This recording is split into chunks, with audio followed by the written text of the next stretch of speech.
Good evening. Good evening. Thank you for tuning in to Let's Talk Maywood on Diversity Today Media. I am your host, Dr. Reggie Ratliff. And joining me this evening is my co-host, my co-laborer in the vineyard, and expert investment advisor, Terrence Hollingsworth. Terry, good evening, brother. Yo, how's it going? Good, man. How you feeling? Oh man, it's another day, and another day. That's all. We're doing good though. I tell you, man, when people ask me how I'm doing, I say I'm doing good. And it's good to be seen, but not viewed. Yeah, So right. I want to just thank God for another day and got this little equipment behind me on the days I can't go running or working out because school is in session and the pace going real fast. I just come to the crib, go to my workout room and hit that and just try to stay in shape, man. That's what it's all about, staying healthy. Yeah, you are my hero because I am not disciplined enough as I should be. Um, our guest, Maurice Davis, he had a live today where he talked about the discipline of what getting up in the morning every day and just being good at that. Do you set specific times to work out either in the morning or the evening? My preference is the morning because I'm more energetic, and I typically do it now that we're school back in session now for the second week. Even during the summer break, I was working out in the morning. I get up early, about 6:30 a.m. Go work out, get out the way, start. I make breakfast or whatever, and then start my day. As far as the consulting aspect, but now that school is in, I wake up around 5:15 a.m. and work out close to the campus. So I run through the community, hit the weight room, and by 7:30, I'm showered up and ready to start classes. On an occasion, if I don't get a chance to, like if I have to teach early in the morning, I'll work out either at lunch or after school. So, we have a 24-hour campus, so I can work out anytime in the gym and the weight room. So I try to do at least 5 days a week, man. Just try to, like I said, stay in shape.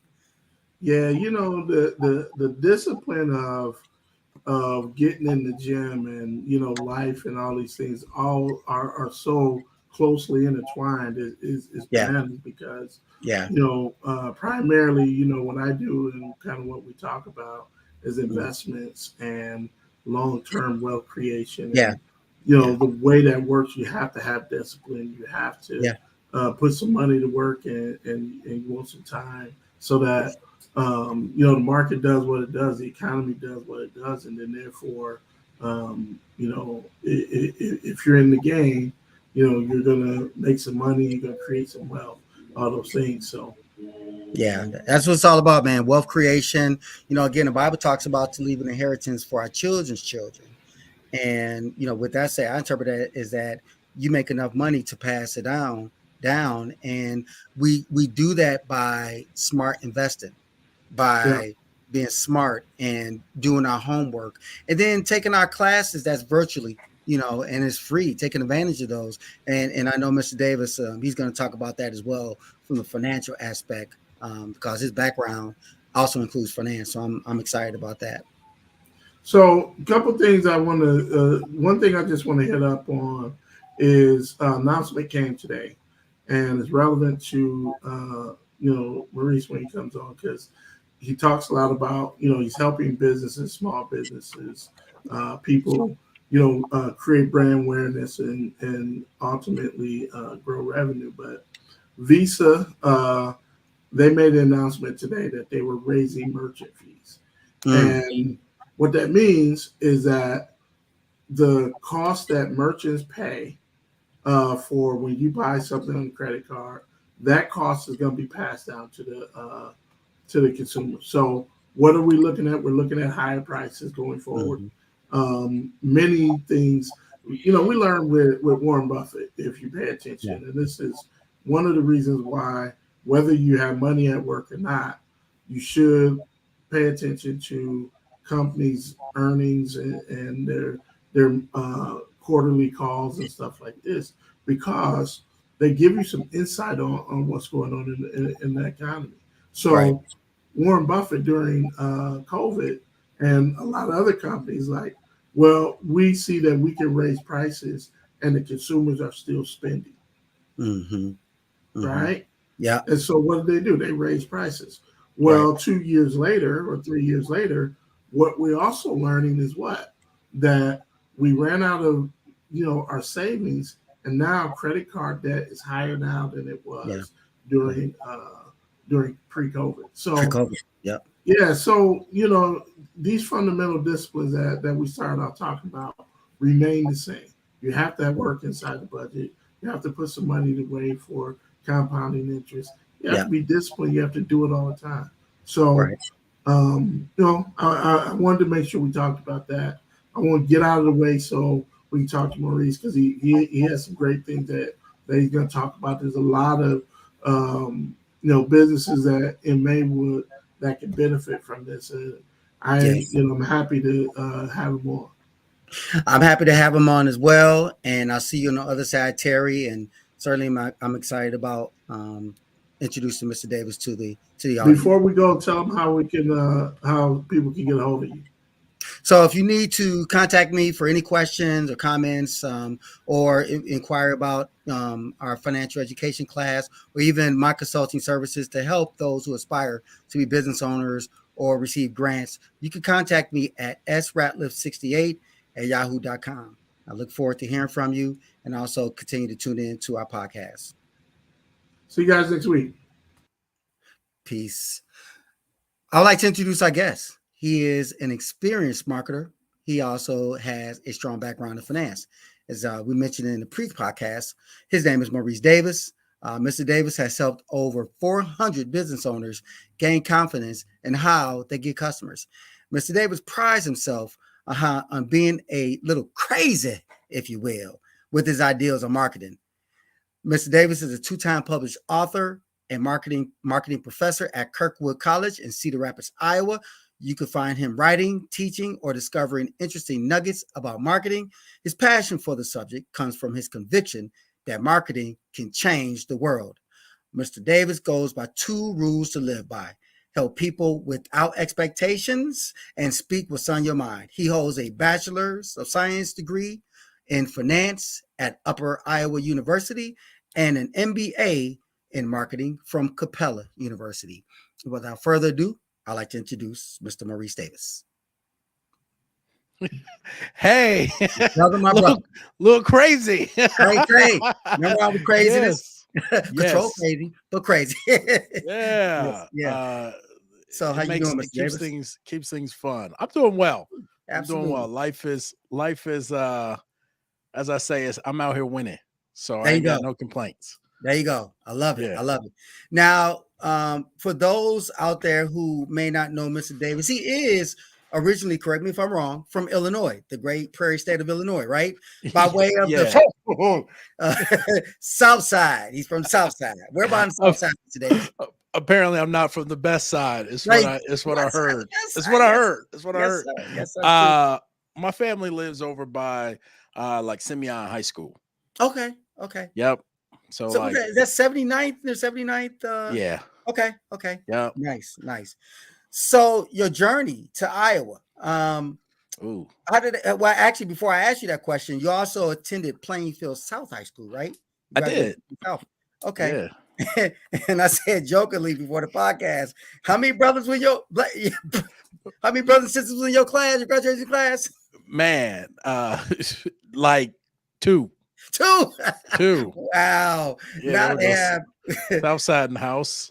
yes, sir. Now they have like what, 4 or 5 playing fields or something like that. Man, it's wild. The amount of folks that like to schools. I talked to some of my old teachers and they're like, yeah, they're part of Plainfield West. West. Right. The whole compass now. Oh, Plainfield West. You got the whole compass. It's just right. too many schools. But I mean, that's that it's a good thing, right? A community's growing. That means more opportunities for people. But it is strange going back to a place where you grew up and you're like, this don't look nothing. But cornfields. Now you got like boulevards and streets and Yeah, the gas whole nine. stations on every corner. And I'm like, Yeah, what the heck? right.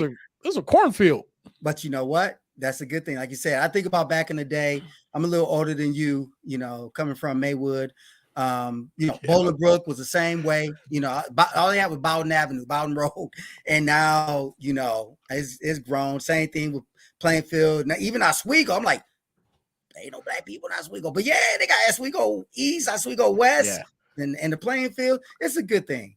It's Yes. a good thing. Yeah, It yeah. is. Too It many. is. Too many. Too many. But you've gone through your journeys, okay? You've gone through the halls of higher academia. Tell the audience how Iowa came to the fold when making that transition. Yeah. So I tell people that I ended up at Iowa because I couldn't afford to get to Texas. Oh, I heard that. Yeah. Okay. I had just gotten a discharge from the Iowa National Guard. It was a medical discharge. Thank Nice. you. Yes, Thank sir. you. And I had planned to retire. I enlisted in the National Guard because at the time I was married and my wife was like, we're not doing active yet. We got to wait. Mhm. Give me a few more years to like settle into this. We got some stuff that we got to do, but you can do this and then we can transition. And I was like, okay, that's a fair compromise. Yes. And when I enlisted, there was a cancer scare. I don't have cancer, but there was a scare. Okay. And so I was released medically.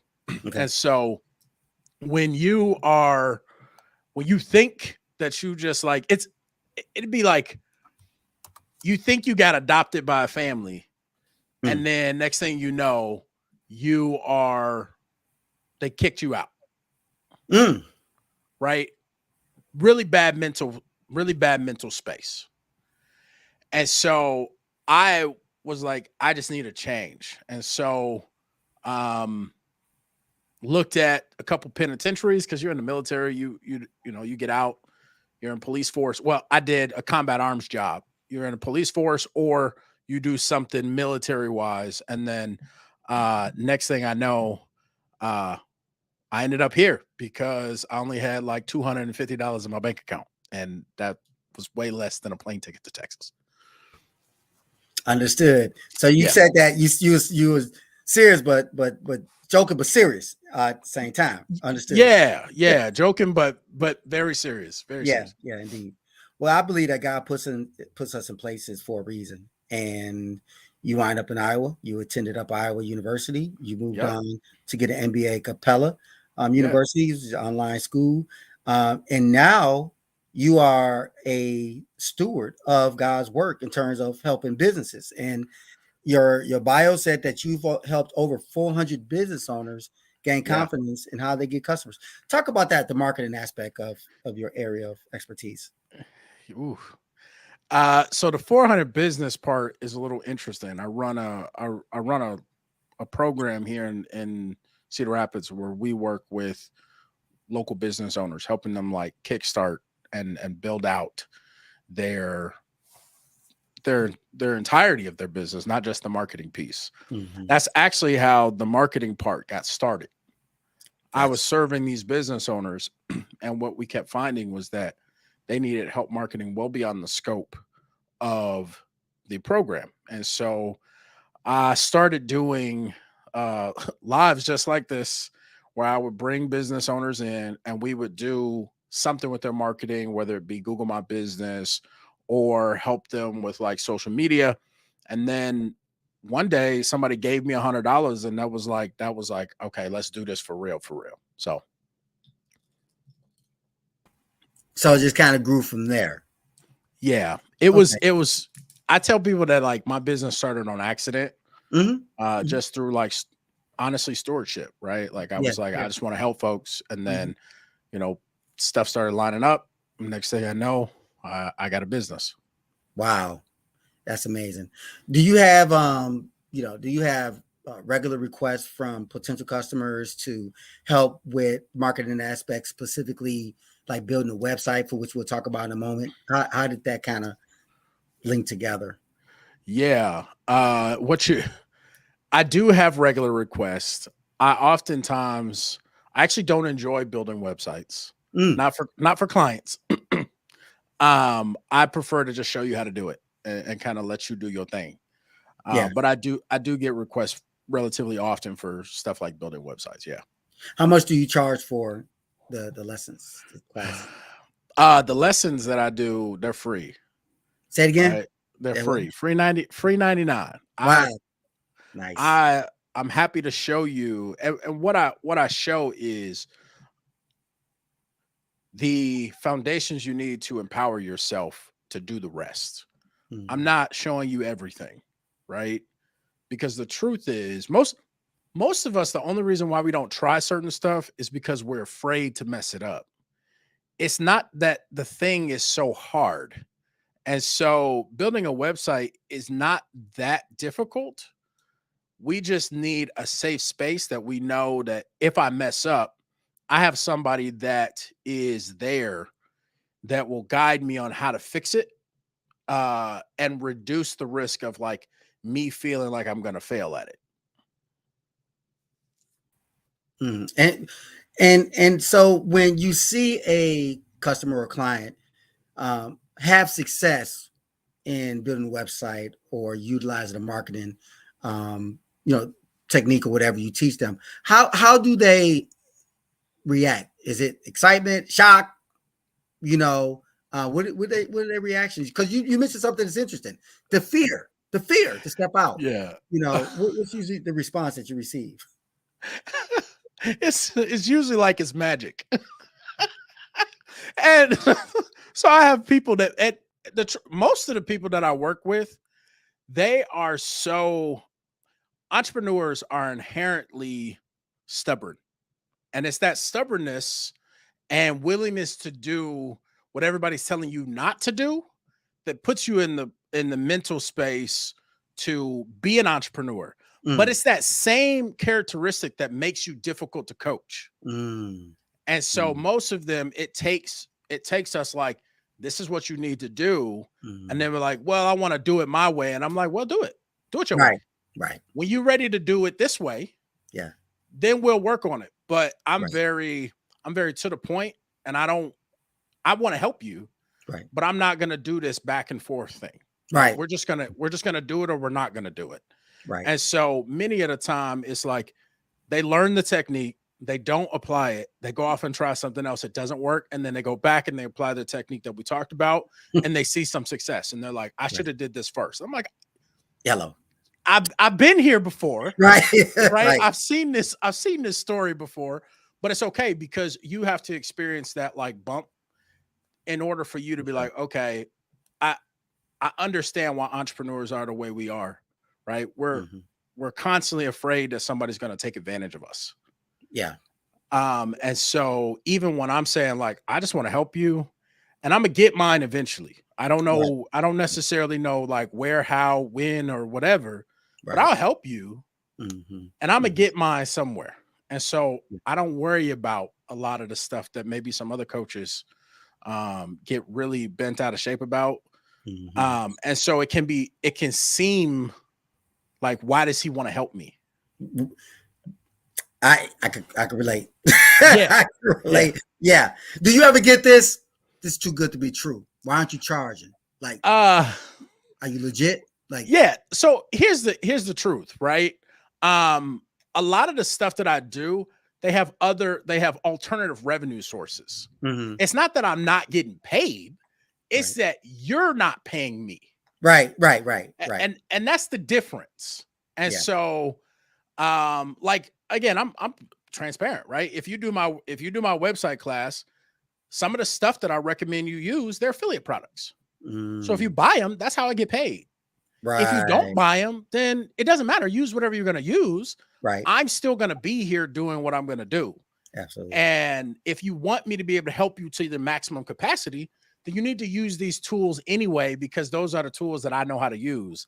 Absolutely. And so, you're going to have to buy something. So why not buy the thing that somebody's saying, I'm going to teach you how to use it for free. So it's things like that where I'm like, I'm willing to get paid through alternative revenue streams. And then I'm not altruistic, right? With the revenue class or with the website class. if you're a small business owner that has a website, you're probably going to need digital marketing support. Right. Absolutely. Absolutely. And so eventually there's going to be a service that I offer that you're going to be willing to take. And you're going to want my help.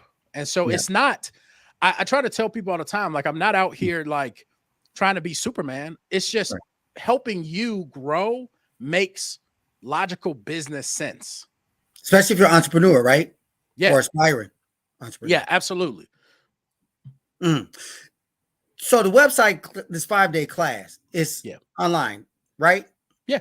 Virtual. Okay.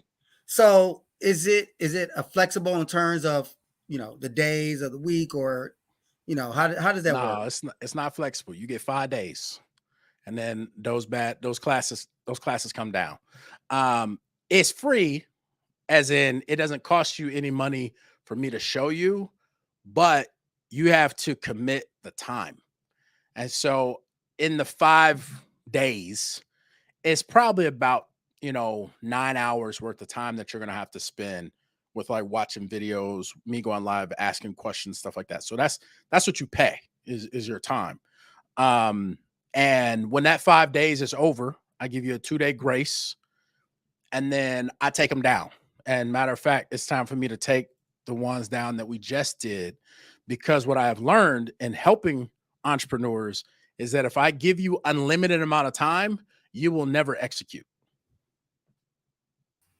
That's good stuff. That's good news. I saw in the chat, there's a viewer, Miss Deborah from the South Side. She let it be known she's from the South Side. Oh, good. I ain't mad at you for being from the South Side. She wants to know how to access the link. So yes, I will make sure I get I don't remember the web address, but I'll make sure that by the end of this that you have a web address. Okay. Is that you on the bottom, marketinggrowthstrategy.com, or is that something? Yes, that is me. Okay. That is me. So Ms. Deborah from the South Side, marketinggrowthstrategy.com is how you can get in touch with Mr. Davis. And I know you're from the South Side, Deborah. Okay, I got you. You had to put it in all caps. Why are you yelling at me? Anybody else who's interested in joining the virtual class, please take advantage of this. You don't see resources like this very often from someone who's an expert in his craft, not only from marketing perspective, but also from a financial perspective. And so one of the things, you have a partnership or some type of relationship with GoDaddy, is that correct? I used to. Okay. I used to. Okay. We no longer do. GoDaddy that's how all of this got started. So I want to give them their cred, right? Because they invested a lot of money to get a entrepreneurship program started. And so probably about 4 years ago, I took over the program that GoDaddy started, which would have been 5 years ago.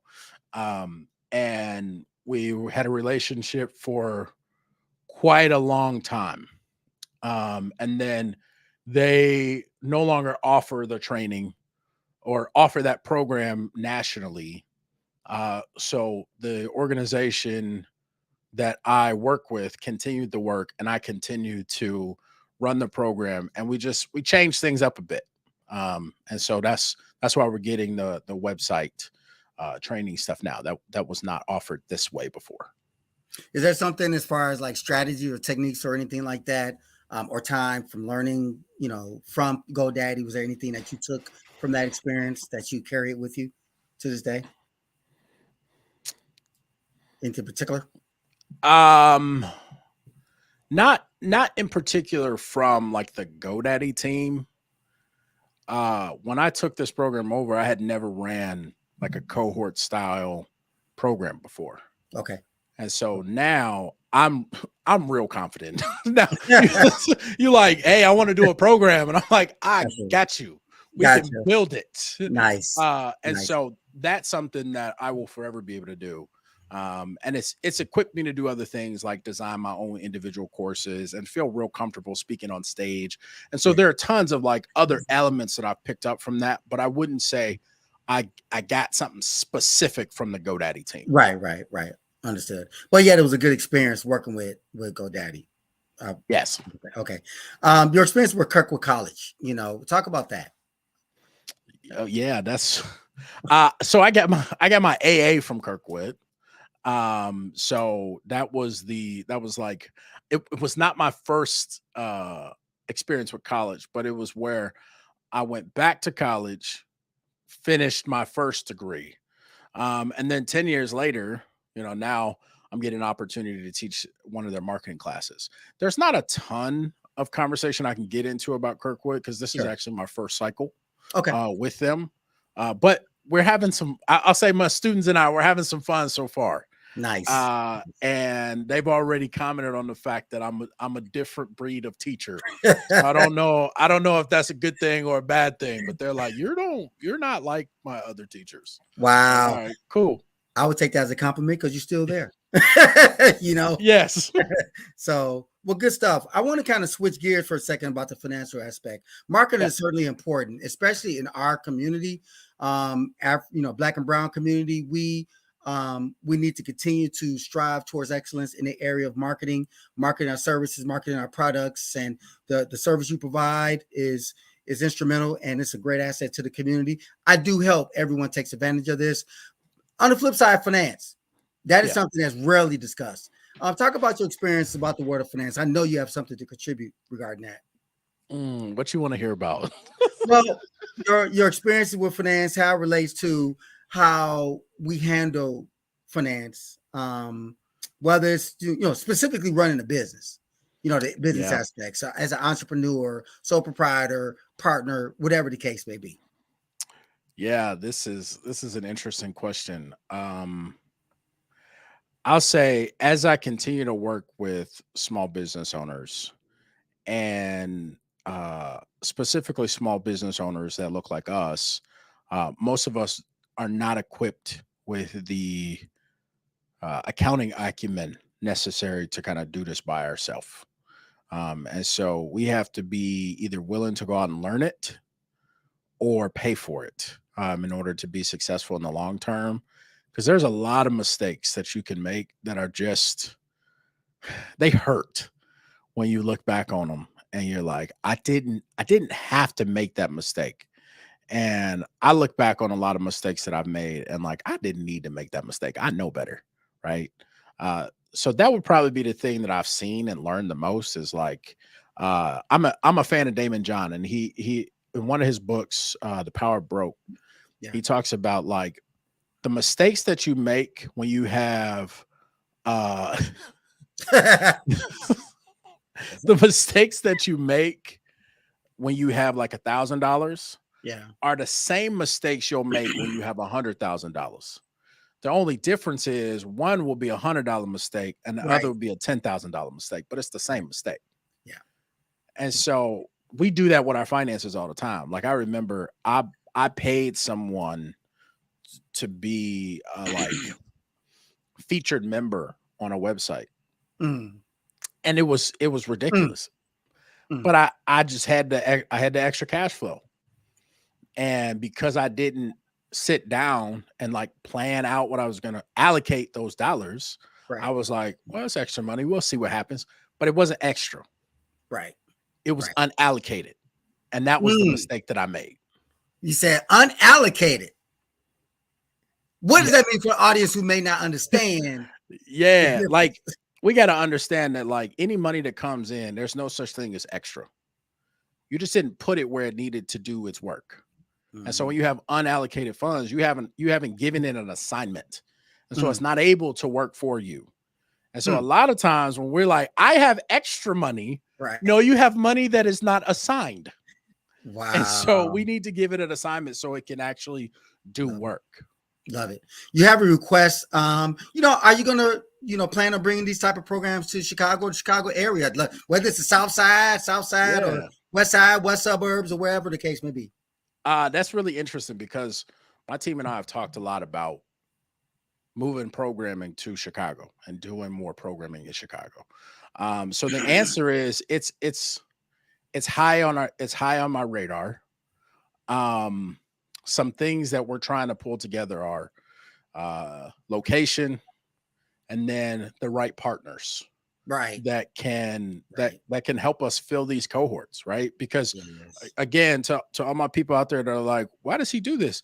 Like, look, I need enough of y'all to say I want to do this, so Right. I can go to somebody else and say I have 150 people that want to do this.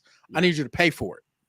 And Mhm. so it can be a Mhm. chicken or egg thing. It's a little more challenging when I'm not there because my relationships are not developed the way they are here in Cedar Sure. Rapids. But we're definitely looking at it. We're potentially looking at some other stuff too, like doing some more job readiness training stuff Nice. first, Nice. like some digital marketing training classes and stuff like that. Mhm. That's beautiful. I found that in my experiences that, um, at least in the world of business and finance, that more and more people of color have become interested not only to start their business, but to become more astute with how they use their finances. Yeah, I've seen, especially in the beginning, a lot of aspiring entrepreneurs using their own money to get their business off the ground or to try to even sustain it, yeah, and now realizing that you're pulling from this pot called personal finance to make up for what you are not making from the business standpoint. And yep, so that hurts a lot of businesses, especially like I said, people of color. And sure, there are grants out there now and things like yeah. that for people of color. Talk about that for a second from a nonprofit and a for-profit perspective, if you can touch on that. I can. This question actually comes up a lot. I don't have a pure recommendation either way. Um, let's look at the situation. Let's look at what you want to do. Let's look at why you want to do it and then make the best decision. Most of the time, the reason why we start a nonprofit and what I hear when I'm in coaching sessions is I want to do this because there's money out there for this. Um, and I will tell you that that can be a hard sell. And that nonprofit stuff, it ain't for the faint of heart, right? You don't own it. And so folks put all their heart into it and then people take it and there's not anything that you can really do about it. And so understand that what you're getting into is because you have a heart for it and you can make a good living doing it, but it's never yours. And so the big question is, do you want to own it or do you just want to see it built?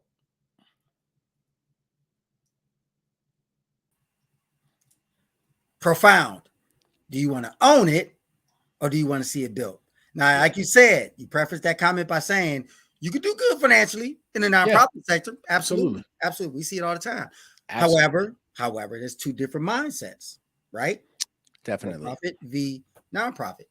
So yeah, so I'm glad you said that. It depends on the conversation with the person to determine what's the best route for them. But in terms of wealth creation, again, your background with finance, again, you don't have to make a choice. But how do you, as Ms. Deborah See it said, built. Yeah. yeah, you build it, they will come. But how do you see the advantages of building something, whether it's nonprofit or for profit, in the areas of finance?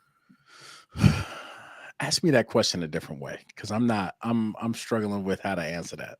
So when you look at someone who aspires to become a business owner in a Yeah. nonprofit arena, is there any crossover between a nonprofit in terms of wealth building in the nonprofit sector versus a for-profit sector? We've already established that you Got can it. do well, but yes, The short answer is yes, there's tons of crossover. Um, skill wise. yes, Skill wise. Like yes. and one of the things that I usually recommend for like college students or people that are trying to transition careers that are having a hard time getting Mm, skills is go hang out with some nonprofits because they will let you do anything. Like if you mess around and want to do open heart surgery and get the right nonprofit, you might have an opportunity, right? Like they're just like, we need hands. We need right. hands. Hold that, Yeah, right? Just yeah, hold that. yeah. And so a lot of my like marketing interns, I'm like, hey, go over to this nonprofit for a year or two, Mhm, build mhm. your chops. You're gonna do more work in that 1 to 2 year period Yes, sir. than your buddy that went to the big marketing firm he's going to make phone calls. And there's nothing against that. Right. But if you want to touch content creation, SEO, all these other pieces, and you're like, I don't want to do it on my own dime. Right. Nonprofit. Yeah. So that's kind of my answer. It's the skill piece that you can see. And then also the relationships. Yeah. You don't lose those just because they're, for-profit, nonprofit. So, if you use your nonprofit career to build your network, your relationship, because I will say that there are people that won't talk to you if you're a like paid financial advisor, that will gladly have you come talk to their whole team. Yeah. If you're like, I do this for a nonprofit organization. Because their defenses are lowered. So right. Where you want to put your energy? That's a great point, because I just want to just add to that. When I moved back to Chicago in the late 90s, 97, as a matter of fact, I was just pretty much leaving corporate America. And at that particular point, I had a government position, and it was a high rate finance position, but I did not like it. And I didn't like it because I knew it was time to transition into the nonprofit arena, ultimately having my own practice, if you will. So I started working for Chicago Youth Programs that was started by Dr. Joe DeCara, who was actually a pediatrician at Northwestern Memorial Hospital in Evanston. And he gave me an opportunity. I was a director of the Uptown program and went well, gained some valuable skills. And then eventually I worked into the North Lawndale Employment Network and Lawndale Christian Development Corporation in the North Lawndale community. And then through that, I reconnected with a high school classmate, Richard Holloway, who was a high school classmate of mine, who also was an attorney, but he was the department of a department at Westwood College. And then he gave me an opportunity to adjunct. And now 20 years later, I'm in education, teaching economics and finance, offering those skills. And I also have my own practice consulting, helping those who aspire to start their own business, get grants. But that all started because somebody gave me a chance to work in a nonprofit. Yeah. And that is the thing. Like most nonprofits, they're willing to take a risk because they know that the compensation is not why you're there. Right. And so they got to do something else. Yeah. And so like, actually for one of the programs, my assistant, she graduated college, worked with me for 2 years, and then left and got like a 2x pay bump. And it's like, that's the way to do it. Now she didn't love the place. Right. That's a whole nother thing. Like work culture is a serious issue. Yeah. But the ability to say, I have to come out, I can grind for a year or so and then make double my salary. Right. Like there are very few places where you're going to be able to gain that level of skill that quickly. True. Other than startups or nonprofits. Right. Yeah, definitely. I'm glad how you answered that, being transparent, succinct, and, letting people know. I mean, there are advantages and disadvantages for both. And, I'm all about, as you know, in this field, this arena, this space, wealth creation doesn't mean rich. It means you're building wealth. So, Ms. Deborah said, what's your contact information? We want to keep in touch with you. Ms. Deborah, I'll let you know after I speak with Brother Davis, because he's on something right now. He is providing an opportunity himself to bring some invaluable services to our community for our people. And so that's my email address. If you want to get in touch with me, be happy to. And he is coming to Chicago, he and his team, and they're doing great things in Iowa. And I pray you can't have too many people like Brother Davis. You know what I'm saying? That's our problem. It's that crabs in the barrel thing, Yeah, for sure. I would out to myself. And we're hurting ourselves, right? We're hurting ourselves. Listen, so I got enough goodness. Somebody want to do something, go for it. Yeah, for sure. Right. And I'm the same way. Yeah. That just makes me feel good. Like, oh, good. So you're going to build it. Right. Great. Right. I will happily send people your way. Absolutely. And vice versa. I mean, now that we connected for the first time, website being, educated on that, definitely referring people your way because we Yeah, need these resources. And that's why we have this podcast, because this is a space where we have phenomenal speakers and guests such as yourself to speak on this kind of stuff. I'm happy to be here. Thanks for bringing me in. Happy to have you, brother. So as we start to wind down this podcast, what does the future look for Maurice Davis? What kind of projects and things like that do you have coming up? Yeah, I am really excited about education. That has quietly one of my passions is meta learning, and getting better about how we learn and how I teach people things. And so I've had some success teaching some people marketing, and so my team and I, that's kind of our next evolution is how do we help the next generation of marketers find their places. And so I have a YouTube channel where I do some of that education. And then obviously I'm teaching at Kirkwood, but then we're also looking at how do we create what, and I know we're getting close to the end, but this is my rag for a second. Absolutely. Take it. One of my biggest problems right now that I'm seeing in the marketing space is that marketing and technology are slowly becoming like one and the same, right? As a marketing professional, you have to be good at technology to some degree.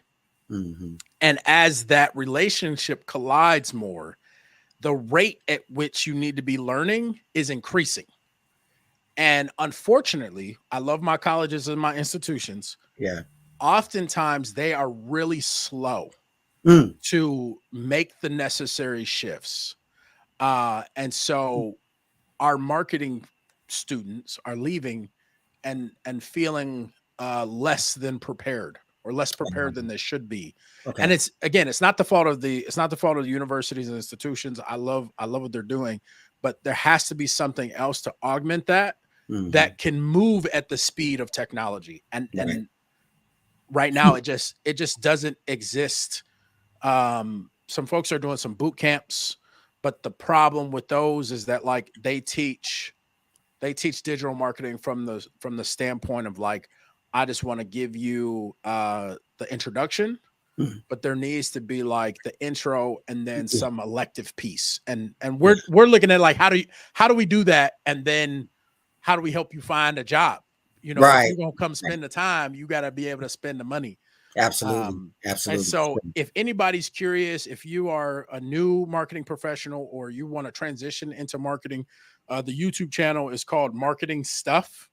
Nice. You find it there. I review marketing courses. Right now I'm actually taking my marketing class. I'm condensing it down into like 15-minute podcasts.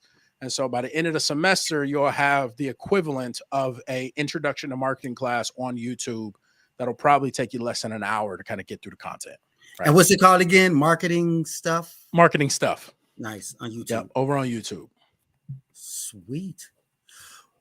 Well, Brother Davis, we've come to the time and the end of our podcast. And I want to thank you again for taking time from your busy schedule to speak with our audience about two important areas that that impacts our not only our businesses but our community as well, because our business should be encompassed of our community should be encompassed of businesses that are self-sufficient and thriving. So we're trying to get to that level, striving for success. So give you a minute or two to get you to allow with closing thoughts, anything you like to share with the audience, words of wisdom, or anything coming up to like look out for you and your team.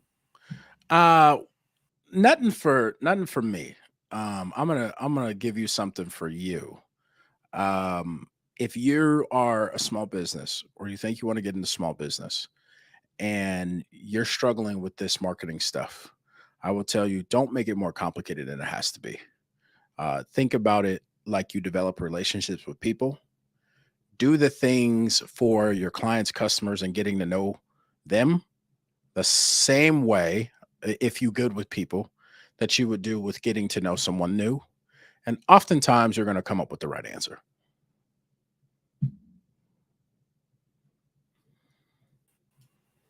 Wonderful. Words of wisdom that use the word relationships, relationship building. And not only does it build, but it also expands referrals and things like that that you could do through marketing. And we appreciate again you sharing your expertise, Brother Maurice Davis. We wish him continued success, and we're certainly glad to have him on our podcast. I would like to end this podcast on a solemn note, a joyous note, but yet solemn. Recently, I have lost someone who I considered a surrogate dad, Moses Green Sr. from Maywood. Mr. Green, as well as his late wife, Mrs. Green, were like surrogate parents to me when I was going through a difficult time growing up in Maywood as a child. I played baseball with his son, Moses Green Jr. We both played for Robinson, went on to play senior league baseball, wrestling afterwards, and we became really good friends. And to this day, Moses Jr. and I are really close, doing business together and things like that. But the foundation was laid by Moses Green Sr. He passed away, as I mentioned. I would like to send and offer my condolences to my buddy Moses Green, to his family as they prepare to celebrate the life of Moses Green Sr. I will certainly be there in attendance to help celebrate his life. Life is precious. We must make the most of it every day, and thank God for our time being here on this earth before we transition to heaven. Thank you, Mr. Green, for being a father figure to me while you were here on this earth. And on that note, that ends our podcast. Tune in for our next podcast when we'll have our next phenomenal guests. I am Dr. Reggie Ratliff. Like us on Facebook, subscribe on YouTube. Until next time, God bless you. Be safe. Good night.